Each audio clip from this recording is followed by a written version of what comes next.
Hi friends, like yours like চ্যানেলের আরও একটা নতুন এপিসোডে আপনাদের সবাইকে আবার স্বাগত। আমি ডাক্তার অভ্রনীল কর। আজকে আমি আরও একটি সোরিয়াসিসের কেস নিয়ে আপনাদের সঙ্গে আলোচনা করব।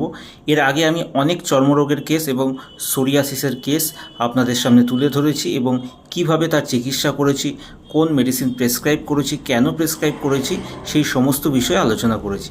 আজকের এই এপিসোডে আমি আপনাদের সঙ্গে আরও একটি সোরিয়াসিসের কেস নিয়ে আলোচনা করব। যেরকমটা আপনারা স্ক্রিনের ওপর দেখতে পাচ্ছেন, একজন 40 বছর বয়সী ফিমেল পেশেন্ট আমার কাছে এসেছিলেন 20/11/2024 তারিখে তার হাতে এই সোরিয়াসিসের সমস্যা নিয়ে। প্রচণ্ড চুলকায় এবং দীর্ঘদিনের এই সমস্যা, প্রায় 6-7 বছরের এই সমস্যা তার। তো এই যে সমস্যা, এর জন্য তিনি এর আগেও বিভিন্ন ওষুধ খেয়েছেন, কিন্তু এই সমস্যার সমাধান হয়নি। তো এক্ষেত্রে আমি ভিডিওটিকে দীর্ঘায়িত করব না। কোন লক্ষণের ওপর ভিত্তি করে আমি কোন ওষুধ প্রেসক্রাইব করেছিলাম সেই বিষয়ে আলোচনা করব। দেখুন, পেশেন্টের ক্ষেত্রে আমি দেখেছিলাম ফ্ল্যাবি ময়েস্ট টাং, থলথলে জিভ এবং রাতে শোয়ার পর মুখ থেকে লালা পড়ে, মুখে দুর্গন্ধ হয়।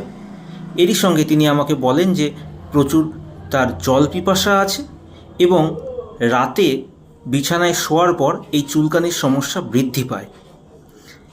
আমি যখন তাকে জিজ্ঞাসা করি যে তার শীতকালে বেশি কষ্ট হয় না গরমে বেশি কষ্ট হয়, তিনি আমাকে বলেন যে তিনি শীতও সহ্য করতে পারেন না এবং গরমও সহ্য করতে পারেন না।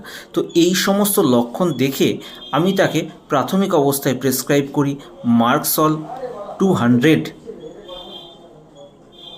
দুটো ডোজ এবং পরবর্তী সময় আবার মার্কসল 200 দুটো ডোজ এবং এরপরে মার্কসল 1M দুটো ডোজ।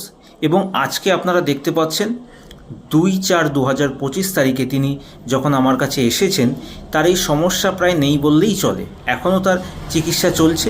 পরবর্তী সময় তিনি কেমন থাকেন সেই বিষয়েও আমি আবার একটি এপিসোড করব এবং সেখানে তার আর কোনো ওষুধের প্রয়োজন হয়েছে কিনা সেই বিষয়ে আমি আপনাদের সঙ্গে আলোচনা করব।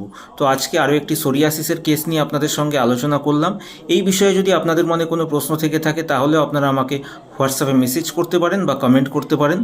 কেমন লাগলো আজকের এপিসোডটি অবশ্যই আমাকে কমেন্ট করে জানাবেন। আজকের এপিসোডটি যদি আপনাদের ভালো লেগে থাকে তাহলে অবশ্যই ভিডিওটিকে লাইক করুন, শেয়ার করুন, আমার চ্যানেলটিকে অবশ্যই সাবস্ক্রাইব করুন এবং নোটিফিকেশান আইকনটিকে প্রেস করুন। আপনারা সবাই সুস্থ থাকুন, ভালো থাকুন।